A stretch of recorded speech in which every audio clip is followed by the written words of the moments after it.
1965. aastal ma olin veel kunstiinstituudis 5. kursusel ja kuna instituudi ajal oli natüürmort väga levinud selline joonistamise õpetuse nõks, täpselt samuti nagu loodusjoonistused ja portreejoonistused, aga natüürmort oli väga tähtis ka.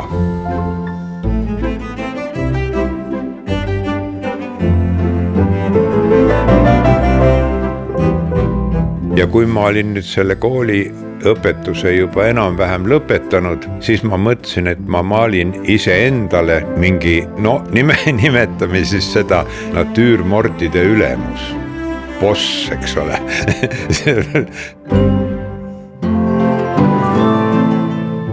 See natüürmortide selline plakatlik, niisugune lamedalt maalimine, see oli nüüd täiesti koolikursuse vastane vormi kasutus.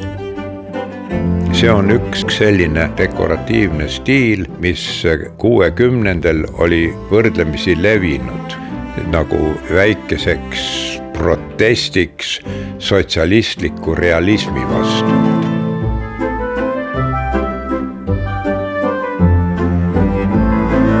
See on niisugune minule väga kena ja armas mälestus kunstiinstituudi kursustest.